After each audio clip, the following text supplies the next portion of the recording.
7. 다음날 8시 하녀가 창문 덧창을 열어젖히는 소리에 개수는 잠에서 깨어났다. 눈을 뜨자 언제 눈을 감았나 싶어 잠시 어리둥절하긴 했지만 눈앞에 펼쳐진 모습은 상쾌했다. 벽난로에서는 이미 불이 타오르고 있었고 간밤의 폭풍우가 사라진 대신 눈부신 아침이 와 있었다. 언뜻 정신을 차리자 원고 생각부터 났다. 캐슬리는 하녀가 나가자마자 곧바로 침대에서 뛰어내려 바닥에 떨어지면서 사방으로 흩어져 버린 종이 다발의 낱장들을 열심히 주워 모았다. 그러고는 불이 나게 침대로 돌아와 베개를 베고 누워 꼼꼼히 읽어보는 사치를 누리고자 했다.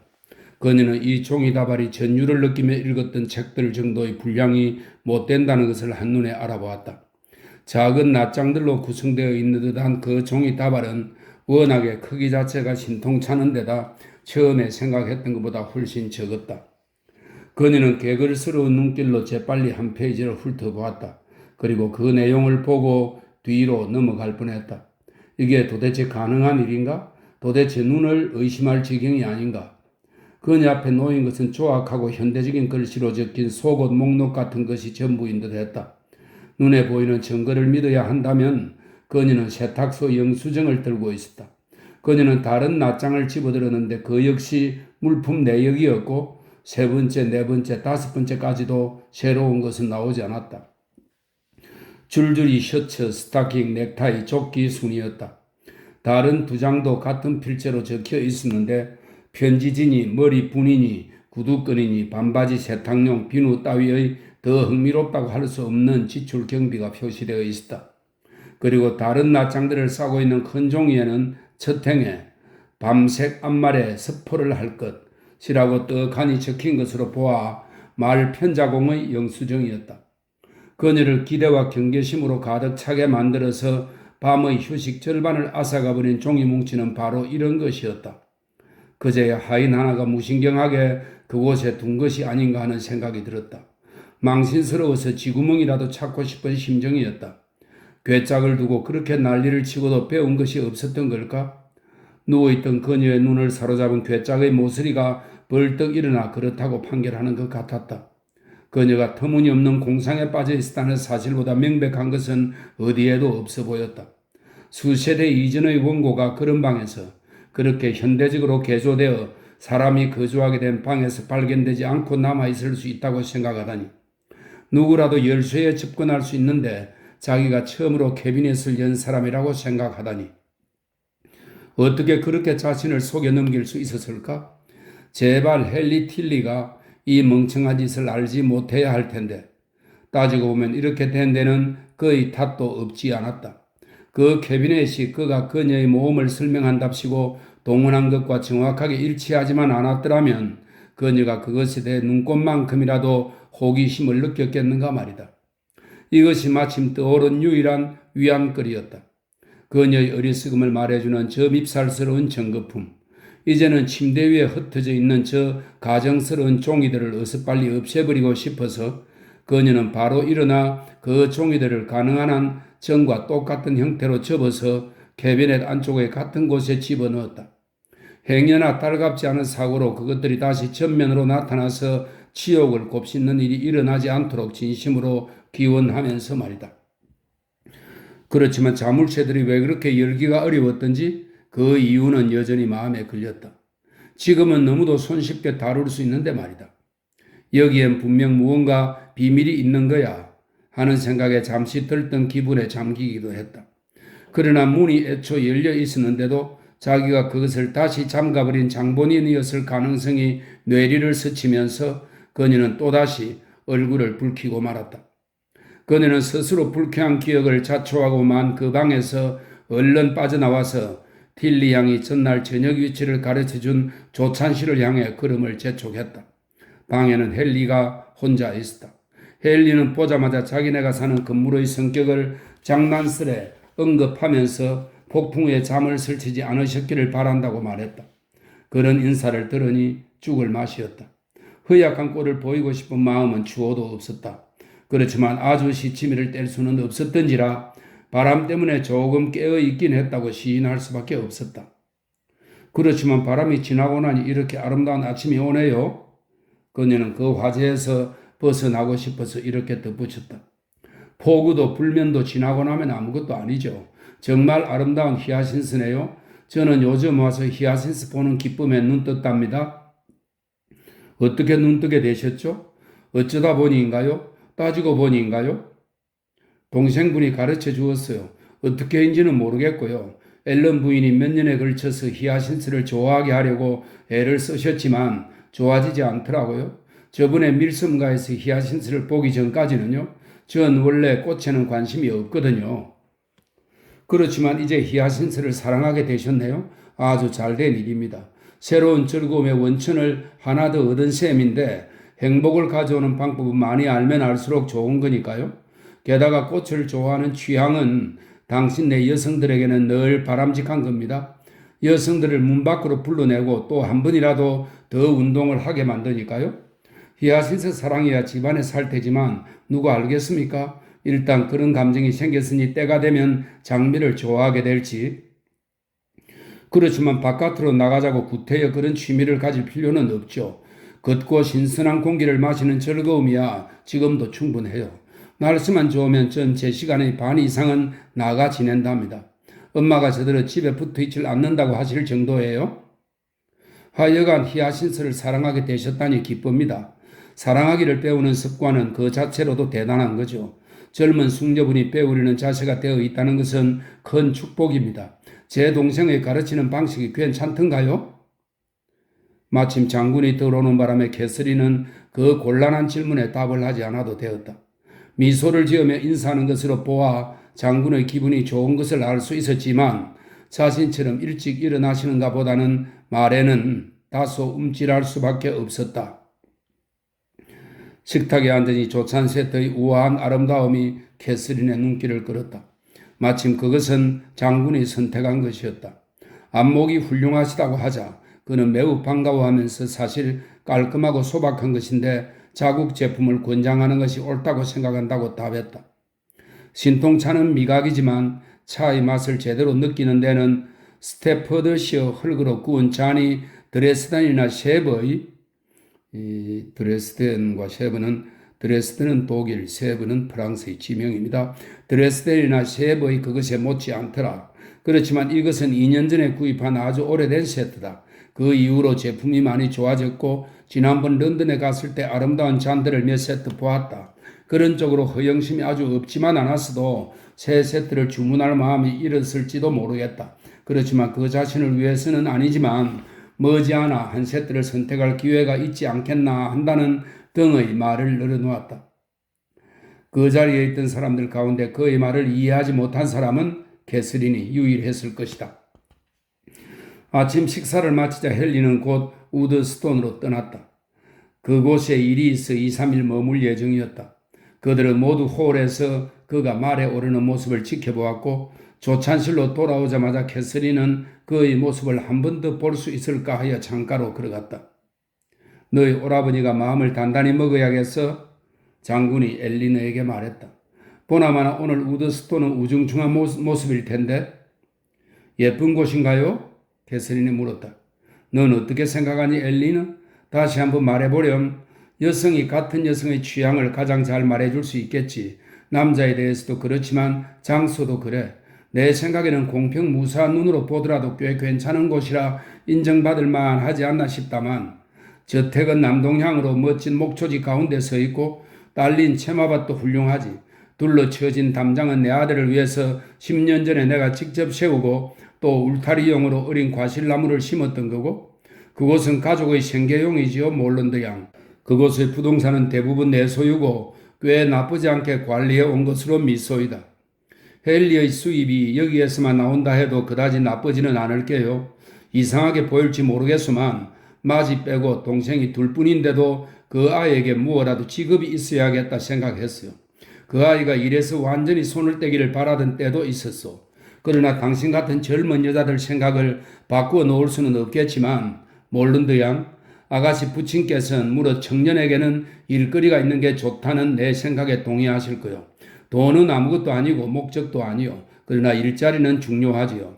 내 장남인 프레드릭만 해도 공직에 나가지 않는 이 지방 신사 누구 못지않은 부동산을 상속하게 되겠지만 직업을 가지고 있어요. 이 마지막 말은 그가 바라던 대로 상대를 압도하는 효과를 자아냈다. 캐서린은 대답할 엄두가 나지 않는다는 것을 입증하듯 입도 떼지 못했던 것이다. 그 전날 저녁에 그녀에게 저택을 두루 보여주겠다는 이야기가 있었는데 이제 장군이 몸소 안내를 자청하고 나섰다. 캐서린은 엘리너와 둘이서만 돌아보고 싶었지만 어떤 상황에서든 그 자체로 황감하다 할 만한 제안이어서 반갑게 응하지 않을 수 없었다. 노생그 사원에서 이미 18시간을 머물렀지만 방은 몇 개 보지 못했던 까닭이다. 한가롭게 꺼냈던 망사 뜨개질감 통을 옳다구나 하며 얼른 닫고서 그녀는 얼른 그를 따라 나설 준비를 했다. 저택을 한번 둘러보고 나서 관목숲과 정원에도 데려가겠다는 것이었다. 그녀는 그러겠다는 뜻으로 허리를 굽혀 절을 했다. 그러나 아가씨에게는 그 관목숲과 정원으로 나가는 것을 첫 번째 목표로 삼는 것이 더 나을 것 같기도 하구먼. 지금은 날씨가 좋지만 이 계절에는 변덕이 심해서 계속 좋으리라는 법이 없소이다. 아가씨는 어느 쪽이 좋소? 어느 쪽이든 내가 도와드리지. 얘야, 너의 아름다운 친구의 뜻에 가장 맞는 것이 뭐라고 생각하니? 뭐 말 안 해도 알겠군. 알겠어. 그래, 모른 듯 양의 눈빛을 보니 현재의 화사한 날씨를 잘 활용하고 싶은 게 확실하군. 역시 사리가 깊어. 그렇지만 아가씨가 잘못 판단한 적이 있었나 어디? 저택이야 비걱정 없이 언제라도 둘러볼 수 있을 테니까 나야 무조건 따를 거니까 모자를 가지고 곧 돌아오도록 하겠소. 그가 방을 떠나자 캐서린은 실망과 걱정이 어린 얼굴로 내키지 않는 심경을 털어놓으려 했다. 자기가 꼭 좋아하는 것도 아닌데 괜스레 장군이 당신도 별로 원치 않는 바깥 산책을 하게 된 것 같아 마음이 불편했던 것이다. 그러나 조금은 심란해하면서 틸리 양이 이렇게 말하는 바람에 하려던 말을 삼키고 말았다. 날이 화창할 때는 일단 아침나절을 활용하는 것이 가장 현명할 거예요. 아버지 때문에 불편해하실 건 없어요. 이때쯤이면 늘 바깥 산책을 나가세요. 캐서린은 이것을 어떻게 이해해야 할지 알 수 없었다. 딜리 양은 왜 당황스러워하는 걸까? 장군 편에서 저택을 그녀에게 보여주기 싫은 무슨 이유라도 있는 걸까? 제안은 그분이 먼저 했는데 그리고 늘 이렇게 일찍 산책을 나간다니 이상하지 않은가? 자기 아버지도 앨런 씨도 그러지 않았다. 무척 신경이 거슬리는 일이었다. 저택을 보고 싶은 마음은 굴뚝 같았지만 대지에는 거의 호기심을 느끼지 않았는데 헨리만 그들과 같이 있었어. 그러나 이제 회화적인 아름다움을 봐도 그것이 무언지 모를 판이었다. 생각은 이렇게 돌아갔지만 입 밖에는 전혀 내지 않은 채 그녀는 불만을 누르며 묵묵히 보닛을 썼다. 그렇지만 처음으로 잔디밭에서 노생그 사원을 보았을 때 그 장엄한 광경에 그녀는 기대 이상으로 깊은 인상을 받았다. 전체 건물은 넓은 앞마당을 둘러싸고 있었고 그 사각형 저택의 양측면은 풍부한 고딕 장식물로 위용을 드러내고 있어 감탄을 자아냈다. 나머지 두 면은 오래된 나무들이 서 있는 낮은 둔덕이나 울창한 식물들로 가려져 있었다. 그 뒤에 가파르게 솟아 저택을 아늑하게 만들어주는 숲 언덕들은 아직 잎이 나오지 않은 사물인데도 아름다웠다. 캐서린은 이만한 광경을 어디에서도 본 적이 없었다. 기쁨이 너무 강렬해서 그녀는 두 동행의 설명도 읽기 전에 과감하게 경탄과 칭찬을 쏟아냈다. 장군은 수긍하고 또 감사하며 경청했다. 마치 노생그에 대한 그 자신의 평가를 그 시간까지 확증하지 않고 유보하기라도 한 듯한 태도였다. 채마밭 또한 찬양받아 마땅했다. 장군은 전체 장원의 한 구역을 가로질러 그곳으로 인도했다. 캐서린은 이 채마밭의 엄청난 규모를 듣고 입이 쩍 벌어졌다. 교회 마당과 과수원을 포함한 그의 아버지의 채마밭뿐 아니라 앨런 씨의 채마밭을 전부 합친 것보다 2배 이상 큰 규모였다. 담장의 수는 셀 수 없이 많았고 어디서 끝나는지 모를 정도였다. 담장들 사이에서 온실들이 마을을 이루고 교구 사람들이 모두 그 울타리 안에서 일을 맡고 있는 것 같았다. 장군은 그녀의 놀란 표정을 보고 흡족한 표정을 지었다. 그녀가 이전에 이에 견줄만한 채마밭을 본 적이 없다는 것이 얼굴에 쓰여 있었기에 곧 장군은 그것을 말로 표현하게 만들었다. 그러고는 겸손한 의지로 이렇게 토로하는 것이었다. 나 자신은 그런 종류의 야심이란 일절 없고 그런데 마음을 쓴다거나 하진 않지만 체마바트로는 이 왕국에서 여기에 맞설 만한 곳은 없으리라 믿소이다. 좋아하는 화제가 있다면 바로 그거요. 난 정원을 사랑하지. 먹는 문제는 크게 신경을 안 쓰지만 좋은 과일은 챙겨요. 홍내가 챙기지 않으면 친구들이나 자식들이 먹으면 되고, 그렇지만 이런 체마밭을 가꾸는 건 보통 일이 아니요. 아무리 정성을 다해도 늘 최상의 과일을 확보할 수 있는 것도 아니고, 작년에는 파인애플 온실에서 100개밖에 수확을 못했어. 내가 생각하기로 앨런 씨도 틀림없이 나만큼이나 이런 고충을 겪으실 텐데, 아니, 전혀 그렇지 않습니다. 앨런 씨는 체마밭에 관심이 없으세요. 한 번도 들어가지 않으시는걸요? 덕이 만면의 미소를 지으면서 장군은 자기도 그럴 수 있으면 좋겠다고 했다. 체마밭에 들어갈 때마다 눈에 차지 않는 탓에 결국 짜증이 나고 만다는 것이다. 앨런 씨 온실들은 잘 되던가요? 그들이 온실로 들어갔을 때 그가 그 특성을 설명하면서 물었다. 앨런 씨가 소유한 건 작은 온실 하나예요. 앨런 부인이 겨울에 식물들을 들여놓기 위해서 사용했어요. 가끔씩 난로를 피우면서요.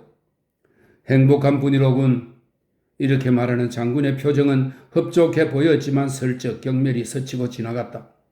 그는 그녀가 보고 경탄하는 것만으로도 지칠 정도로 구획된 곳 하나하나를 일일이 데리고 들어가고 담장이 있는 곳은 다 안내하고 나서 마침내 바깥문으로도 나가는 것이 어떻겠느냐는 말로 아가씨들을 힘들게 했다.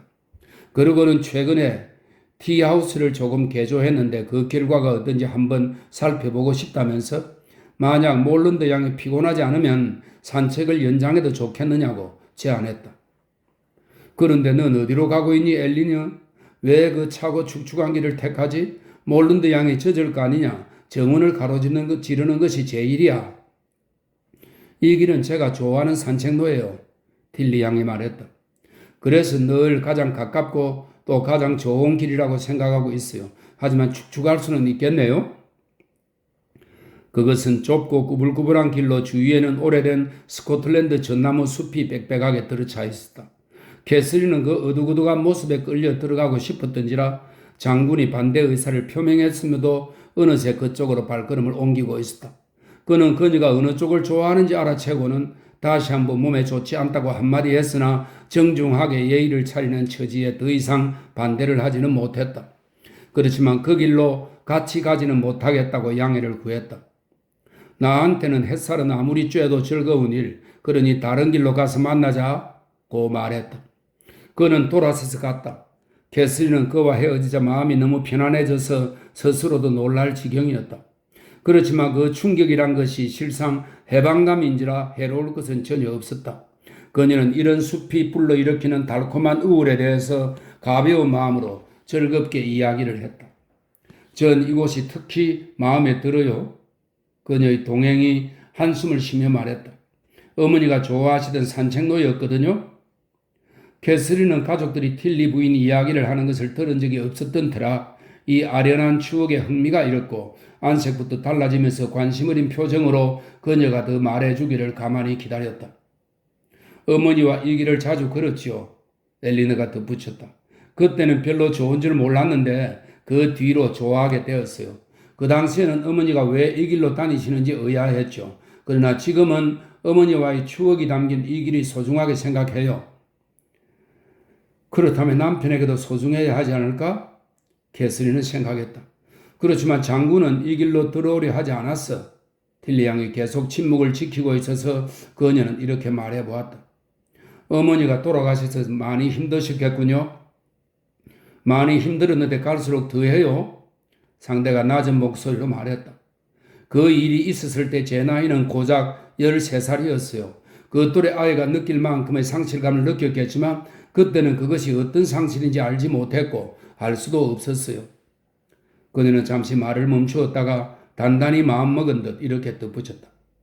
아시다시피 저한테는 언니가 없어요. 헨리 오빠가 있긴 하지만 오빠들이 아주 다정하고 헨리 오빠가 이곳에서 많은 시간을 보내 그게 참 고맙기도 하지만 어쩔 수 없이 혼자일 때가 아주 많죠. 오빠가 무척 그립겠어요? 어머니라면 늘 같이 있었을 테지요. 늘 곁에 있는 친구였을 테고요. 어머니의 역량이야 다른 누구와도 비교할 수 없을 테지요. 매력적인 여성이었나요? 미인이셨어요? 집안에 초상 하나도 있나요? 그리고 왜 그 숲을 그렇게 좋아하셨죠? 울적해서 그러셨나요? 등의 질문이 마구 쏟아져 나왔다. 앞의 세 질문에 대해서는 그렇다는 답이 즉시 주어졌지만 나머지 둘은 넘어갔다. 질문을 듣든 못 듣든 고인이 된 틸리 부인에 대한 캐서린의 관심은 질문을 할수록 더 커졌다. 결혼 생활이 불행했으리라는 느낌이 들었다. 장군은 분명 다정한 남편이 아니었을 터 그는 아내의 산책로를 좋아하지 않았다. 그렇다면 과연 그녀를 사랑할 수 있었을까? 게다가 미남이긴 하지만 그의 이목구비에서는 어딘가 아내를 잘 대해주지 않을 것 같은 느낌이 풍겼다. 어머니의 초상화는 부친의 방에 걸려 있겠네요. 그렇지요? 자기 질문에 교묘한 술책이 숨겨져 있다는 생각에 얼굴이 달아올랐다. 아니에요. 거실에 두려고 그린 거였어요. 그렇지만 아버지가 마음에 들어하지 않아서 얼마 동안은 어디에도 걸리지 않았어요. 어머니가 돌아가시자마자 제 손에 들어와서 제 침실에 걸었지요. 보여드릴게요. 아주 닮았답니다. 여기에 또 다른 증거가 있도다. 죽은 부인의 초상화, 그것도 아주 닮은 초상화가 남편에게 외면받다니. 아내에게 끔찍할 정도로 잔인했던 게 틀림없어. 캐서린은 그 온갖 배려에도 전부터 그녀가 느끼는 감정이 무엇인지 이제 더 이상 감추지 않고 직면할 생각이었다. 전에는 공포와 혐오였던 것이 지금은 완전한 반감이었다. 그렇다, 반감이었다. 이렇게 매력적인 여성에게 잔인하게 굴다니 추악하다는 생각이 들었다. 그녀는 소설책에서 그런 인물들을 종종 접했고 앨런 씨는 그런 인물이 부자연스럽고 과장되어 있다고 말하곤 했다. 그러나 여기에 그렇지 않다는 확실한 증거가 있었다. 이 점에 대해서 그녀가 막 마음을 정리했을 때 길이 끝나면서 그들은 바로 장군과 마주쳤다. 이런 공분에도 불구하고 그녀는 어느새 다시 그와 같이 걷고 이야기 듣고 심지어 그가 미소 지을 때는 같이 미소 지을 수밖에 없는 처지가 되어 있었다. 그러나 주변의 풍경에서 더 이상 즐거움을 느끼지 못하다 보니 곧 걸음이 맥없이 터들거리기 시작했다. 그것을 눈치챈 장군이 몸이 안 좋으냐며 걱정했는데 마치 자기를 왜 그렇게 생각하느냐는 비난을 받는 기분이었다. 이제 장군은 딸과 함께 빨리 집으로 돌아가라고 재촉했다. 자기는 15분 정도 후에 따라오겠다는 것이다. 그들은 다시 헤어졌다. 그러나 엘리너는 곧 불려가서 자기가 돌아올 때까지 저택을 구경시킨다고 친구를 데리고 다니지 말라는 운명을 받았다. 그녀가 그토록 원하는 것을 그가 벌써 두 번째 지연시켰다는 생각이 캐서린의 뇌리를 스쳤다. 8. 장군은 1시간이 지나서야 돌아왔는데 그동안 캐서린 편에서는 그의 성격을 탐탁지 않게 여기고 있었다. 이렇게 길게 자리를 비우면서 혼자 거니는 걸 보니 마음이 편하지 않거나 양심의 가책이 아주 없지는 않은 모양이네. 마침내 그가 나타났다. 어떤 어두운 생각에 빠져 있었던 그는 여전히 그들과 함께 웃음을 지었다. 틸리 양은 저택을 보고 싶어하는 친구의 호기심을 어느 정도 이해하고 있었으므로 그 문제를 다시 꺼냈다. 그의 아버지도 캐서린의 예상과 달리 더 연기할 구실을 찾지 않았다. 다만 그들이 돌아올 즈음 해서 방에 마실 것을 준비해 놓으라고 지시하느라 5분 정도만 지체하고는 마침내 그들을 에스코트할 채비를 갖추었다. 그들은 출발했다. 돋보이는 풍채에 품격 있는 걸음걸이가 눈길을 끌었지만 독설향이 엄청난 캐서린의 의구심을 떨구어 버리기에는 역부족이었다고 해야겠다. 하여간 그는 호를 가로지르고 일반 거실과 쓰이지 않는 대기실을 통과하여 규모와 가구 모두가 장대한 방으로 들어갔다. 그곳은 진짜 거실로 중요한 모임이 있을 때에만 사용되는 방이었다. 아주 고상하군요. 아주 웅장하군요. 아주 매력적이네요. 캐서린이 할 수 있었던 말은 그것이 전부였다. 안목이 별로 없다 보니 세틴의 색깔조차 식별하기 어려웠던 것이다. 세세한 칭찬, 대단한 의미를 가진 칭찬은 모두 장군이 직접 내놓은 것이었다. 어떤 방이든 치장에 많은 돈이 들었다거나 우아하게 치장되었다거나 하는 것은 그녀에게 아무것도 아닐 수 있었다. 그녀는 15세기 이후의 현대식 가구에는 전혀 관심이 없었다. 장군이 유명한 장식품을 일일이 자세히 살펴보면서 다른 사람들보다는 본인의 호기심을 충족시키고 나서 그들은 서재로 들어갔다. 앞의 거실만큼이나 장엄한 방으로 수집된 책들을 전시하고 있어서 겸손한 사람이라도 그것을 바라보면 자부심이 솟을 정도였다. 캐서린은 전보다 더 진심 어린 태도로 듣고 찬미하고 놀라워했다. 이 지식의 창구에서는 한 서가에 꽂힌 책의 절반 정도의 제목을 훑어보는 것으로 챙길 것을 다 챙긴 뒤 그녀는 집 구경을 계속하고자 했다. 그러나 방들이 그녀의 뜻대로 나타나주지 않았다. 건물은 넓었지만 가장 큰 부분은 이미 다 본 셈이었다. 그녀가 지금 본 17개의 방이 부엌과 함께 앞마당의 3면을 둘러싸고 있다고 들었지만 그녀는 그 말을 다 믿지 못하고 숨겨진 작은 방들이 많으리라는 의심을 지우지 않았다.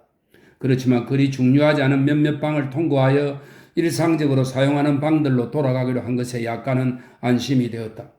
통과한 방들은 앞마당을 내다보고 있었고 가끔씩 나타나는 약간은 복잡한 구조의 통로들과 함께 다른 면들을 연결하고 있었다.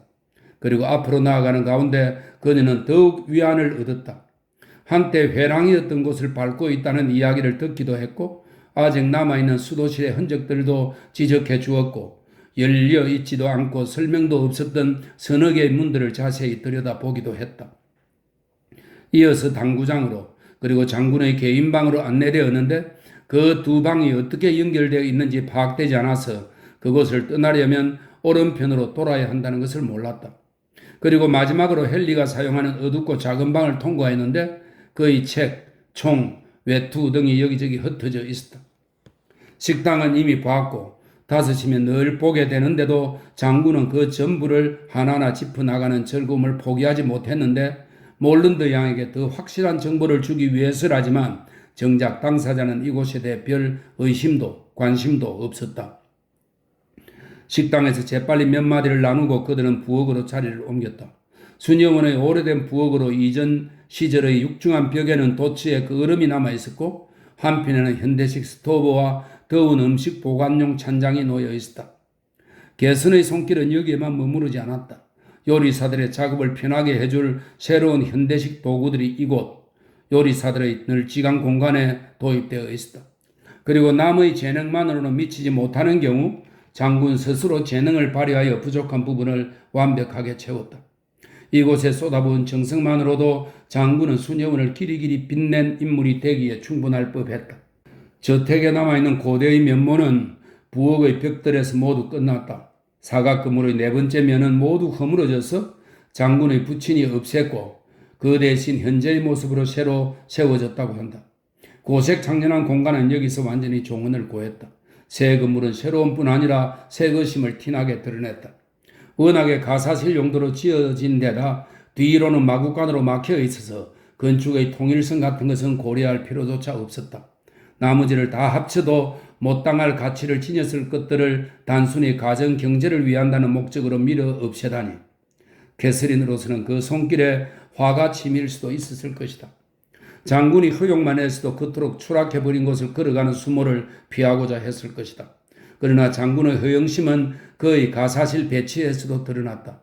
몰른드 양 같은 심성의 소유자라면 하청 사람들의 노고를 완화시켜줄 수 있는 편의 시설을 보고 싶어 할 것이라고 확신한 그는 어떤 양에도 구하지 않고 그녀를 끌고 다녔다. 그들은 그 모두를 가볍게 둘러보았다. 사실 캐서린은 그것들이 기대 이상으로 다양하고 편리하다는 사실에 깊은 인상을 받았다. 폴로튼에서는 몇 개의 볼품없는 식품 저장실과 불편한 식기 세척실 하나면 충분하다고 여겨진 시설들이 여기서는 충분한 공간을 확보하여 적절하게 구획되어 있었던 것이다. 개수가에 나타나는 하인들의 수도 가사실의 수 못지않게 그녀를 놀라게 했다. 그들이 어디를 가든 나무 덧신을 신은 소녀가 멈추어 절을 하거나 이 나무 덧신은 진창을 빠져나오기 쉽게 굽을 높인 신발입니다. 나무 덧신을 신은 소녀가 멈추어 절을 하거나 제복을 차려입지 않은 하인이 슬그머니 빠져나갔다. 그렇지만 이곳은 엄연한 사원 아니던가. 이곳의 살림 배치는 그녀가 책에서 읽은 것과 완전히 딴판이었다. 책 속의 사원이나 성은 분명 노생그보다 규모가 큰데도 저택의 구전일은 기껏해야 4명의 여자가 다 해냈던 것이다. 앨런 부인은 종종 어떻게 그들이 그 모든 일을 다 해낼까 하며 놀라움을 표하곤 했는데 이곳에 필요한 것이 무엇인지 알게 된 캐서린도 이제는 놀랄 수밖에 없게 되었다. 그들은 홀로 돌아왔다. 중앙계단을 오르면서 장군은 그녀에게 목재의 아름다움과 풍성하게 조각된 장식품들을 보라고 했다. 계단 꼭대기에 올라선 그들은 그녀의 방에 있는 회랑과는 반대 방향으로 접어들어 같은 층이긴 하지만 더 넓고 더 긴 다른 회랑에 곧 들어섰다. 여기에서 그녀는 각각 드레스룸이 붙어있는 큰 침실 3개를 연속해서 보았는데 하나같이 완벽하고 멋지게 꾸며져 있었다. 돈과 안목을 동원하여 방들을 편안하고 우아하게 할 만한 것들을 있는 대로 쏟아 부었던 것이다. 지난 5년 사이에 실내 장식이 마무리되었다는데 캐서린 눈에 다 차는 것은 아니지만 일반적인 기준에서는 완벽했다. 그들이 마지막 침실을 둘러보고 있을 때 장군이 가끔씩 여기에 묵는 저명한 인물 몇 명을 거명한 후에 캐서린에게로 미소 띤 얼굴을 돌리면서 앞으로 가장 먼저 여기 묵고 갈 손님들 가운데 플루턴의 우리 친구분들도 있기를 감히 바란다고 했다. 이 정도의 대접은 예상치도 못했던 터라 그녀는 자기 자신에게 이렇게 친절하고 또 그녀의 가족 모두에게도 더없이 정중한 이런 분을 좋게 생각하지 못하는 자신의 처지가 못내 한스러웠다. 그 회랑의 끝에는 접이 문이 있었다. 틸리 양이 앞으로 나서서 그 문을 통과했고 또 다른 긴 회랑의 왼쪽 첫 번째 문을 열려고 하는 찰나 장군이 앞으로 나와서 급하게 그녀를 불러 세우고는 도대체 어디로 가느냐고 추궁하는 것이었다. 캐서린이 보기에는 좀 화가 난 듯했다. 거기에 더 볼 게 뭐가 있느냐? 몰런드 양의 볼만한 것은 이미 다 보지 않았느냐? 친구가 오래 걸었으니 이제 시원한 음료라도 대접해야 하지 않겠느냐면서 틸리 양은 바로 물러섰고 그 육중한 문들은 당황해서 어쩔 줄 모르는 캐서린 앞에서 쾅 닫혀버렸다. 그런데 그 짧은 사이에 문 너머로 좁다란 복도와 수많은 통로들 그리고 구불구불한 계단을 얼핏 본 듯해서 캐서린은 이제야 비로소 볼만한 가치가 있는 곳에 도달했다고 믿었다. 마지못해 회랑을 물러나오면서도 그녀는 나머지 모든 화려한 보석이니 옷가지를 보는 것보다 저택의 이 끝부분을 살펴보았으면 좋겠다고 생각했다. 이런 조사를 못하게 막고 싶어하는 장군의 태도가 자극이 된 것도 사실이다. 분명 무언가가 감추어져 있는 거야. 그녀의 공상이 최근 한두 번 헛다리를 짚긴 했지만 이번만은 틀림이 없을 것 같았다. 그 무엇이 무엇인지는 그들이 약간의 거리를 두고 장군을 따라 계단을 내려갈 때 틸리 양의 한마디가 말해주는 듯 했다. 어머니가 쓰시던 방을 보여주려고 했어요. 그 방에서 돌아가셨죠. 그녀가 한 말은 이것이 전부였다. 그러나 몇 말이 되지 않지만 그 말은 캐서린에게 몇 페이지 이상의 정보를 전해주었다. 장군이 그 방에 있을 것이 분명한 그런 물품들을 보기를 꺼린다는 것은 놀라운 일이 아니었다. 아내를 고통에서 해방시키고 그에게 양심의 가책을 남긴 그 끔찍한 일이 벌어진 이후로 그는 아마 그 방에 한 번도 들어가지 않았을 것이다. 다음에 엘리너와 둘이서만 있게 되자 그녀는 그 방과 함께 저택의 그 구역을 모두 보고 싶다는 뜻을 전했다. 엘리너는 편한 시간에 언제라도 데려가 주겠다고 약속했다. 캐서린은 그녀의 말 뜻을 이해했다. 그 방에 들어가려면 장군이 집을 나갔는지 지켜봐야 했을 것이다. 방은 옛날 모습 그대로겠죠? 그렇죠? 좀 흥분된 어조로 그녀가 물었다. 네, 완전히 그대로예요. 그런데 어머니께서 돌아가신 지 얼마나 되었나요? 9년이 지났답니다. 9년이라면 그리 길지는 않다고 캐서린은 생각했다. 일반적으로 아픈 부인이 죽은 후 방을 정리하는 데 걸리는 시간에 비하면 말이다. 임종을 지키셨겠죠? 아니요. 한숨을 내쉬면서 틸리 양이 말했다. 불운하게도 저는 집에 없었어요. 어머니의 병은 갑작스럽게 와서 짧게 끝났어요. 제가 집에 도착하기 전에 모든 것이 끝나버렸어요. 이 말들이 자연스럽게 솟구치게 만든 공포스러운 연상들로 인해 캐서린은 피가 싸늘하게 식는 느낌이었다. 어떻게 그럴 수가 있을까? 헨리의 아버지가 어떻게 그럴 수가? 그렇지만 가장 사악한 혐의를 두어도 좋을 만한 이유는 얼마나 많은가 말이다. 그날 저녁 친구가 뜨개질을 하면서 그녀는 그가 거실에서 눈을 내리깔고 양미간을 좁히며 생각에 잠겨서 무려 1시간을 말없이 왔다 갔다 하는 것을 보며 자기 생각이 틀리지 않았음을 확신했다. 그것이 바로 몬토니가 보여주었을 법한 분위기이자 태도였다. 이 설명이 있습니다. 몬토니는 우돌포의 비밀에 나오는 악당으로 부인을 방에 가두어 둔다. 하는 설명입니다. 몬토니가 보여주었을 법한 분위기이자 태도였다. 이것이야말로 인간성이 완전히 말살되지 않은 사람의 과거의 범죄 현장을 두려운 마음으로 되짚으며 어두운 생각에 빠져 있음을 말해주는 증거가 아니겠는가? 불행한 사람, 조장 기분에 휩싸여 눈길이 자꾸만 그쪽으로 향하자 딜리 양이 눈치를 채고 속삭였다. 아버진 종종 이런 식으로 저 방을 걸어 다니세요. 특별한 일은 아니에요. 그게 더 문제라니까 캐서린은 생각했다. 때 아니게 그렇듯 왔다 갔다 하는 것은 그의 아침 산책이 뜬금없는 것과 마찬가지로 절대 좋은 징조가 아니었다. 저녁 이후로 이렇다 할 변화 없이 시간이 지루하게만 이어지는 듯해서 그녀는 헨리의 중요성을 새삼 절감했다. 장군이 딸에게 은근히 눈짓을 보내 배를 울리게 했지만 캐서린은 어서 자리를 벗어나고 싶은 생각이었다. 집사가 주인의 촛불도 켜드릴 수 있었을 텐데 정작 장군이 못하게 했다. 장군은 자기 방으로 물러갈 생각이 없었다. 팸플릿을 여럿 끝내야 눈을 붙일 수 있소이다. 그가 캐서린에게 말했다. 아가씨가 잠이 든 후 몇 시간 동안 나라리를 좀 살피게 될 거요. 아마 우리 둘 다 이 이상 안 맞은 일을 할 수 있겠소? 내 눈이 남의 이익을 위하다 멀 것이고 아가씨의 눈은 휴식을 통해서 미래의 재미난 장난을 준비할 테니 말이요. 업무가 남아있다는 말과 함께 멋들어진 찬사를 곁들였음에도 캐서린에게는 곧이곧대로 들리지 않았다. 휴식을 취하는 것이 어울리는 때에 그렇게 진지하게 취침 시간을 미루다니 무언가 다른 목적이 있는 게 틀림없다는 의심이 들었다. 가족이 잠자리에 든 후에 팸플렛이니 무언이를 보느라고 몇 시간씩 깨어있다는 말은 수긍이 되지 않았다. 무언가 더 깊은 이유가 있는 게 틀림없었다. 집안 사람들이 잠들었을 때 할 수 있는 다른 일이 있을 터. 그리고 틸리 부인이 아직 살아있고 무슨 이유인지는 몰라도 갇혀 지내면서 남편의 무자비한 손으로 밤마다 조악한 음식을 공급받으며 지낼 가능성이 매우 크다는 결론이 필연적으로 따라 나왔다. 너무나 충격적인 발상이긴 했지만 적어도 부당하게 급사한 것보다는 나았다. 사태가 순리대로 진행되면 머지않아 풀려날 것이 분명하니 말이다. 소문이 자자했던 그녀의 갑작스러운 병. 그런데도 바로 그 시기에 딸이 없었고 다른 자식들도 없었다는 것이 거의 확실하다니. 모든 정황으로 미루어 그녀가 유폐되었을 가능성이 컸다. 그 기원은 아마도 질투였겠지? 아니면 까닭없는 잔인함이라든가? 아직은 풀리지 않은 문제였다. 옷을 벗으면서도 이 문제가 머리에서 맴돌았고 그녀가 그날 아침에 이 불행한 여인이 갇혀있는 바로 그 지점 근처를 지났을 수도 있다.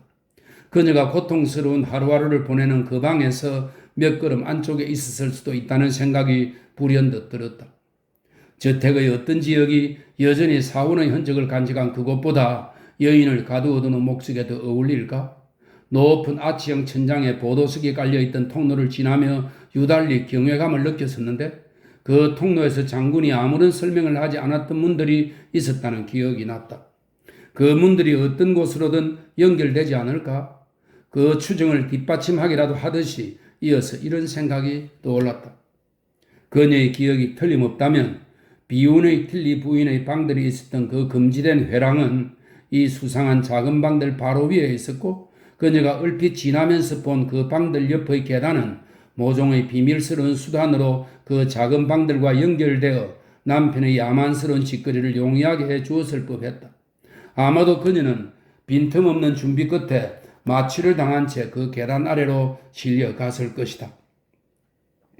캐서린은 가끔씩 자신이 너무 대담한 가정을 하고 있다는 사실에 스스로 놀랐고 혹시 너무 나간 게 아닐까 걱정하기도 하고 차라리 그러기를 바라기도 했다.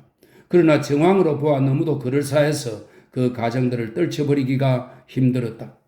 바로 지금 죄악의 장면이 연출되고 있다고 생각되는 사각 건물의 측면은 그녀 생각에는 자기 방과 정반대편에 있었기 때문에 제대로 지켜보기만 하면 장군이 아내를 가둔 감옥으로 갈 때 들고 가는 등잔불 빛이 아래 창문들을 통해서 어른거릴지도 모른다는 생각이 들었다. 그래서 침대로 들어가기 전에 두 번이나 그녀는 등잔불 빛이 나타나는지 보려고 자기 방에서 조용히 빠져나와 그곳과 마주한 회랑의 창문으로 갔다. 그러나 바깥은 온통 어두웠고 아직은 너무 이런 것이 틀림없었다. 계단을 올라오는 소리들이 여러 차례 들리는 것으로 보아 하인들이 아직 자지 않는 것이 확실했다. 자정까지는 지켜보아도 아무 소용이 없으리라고 그녀는 생각했다.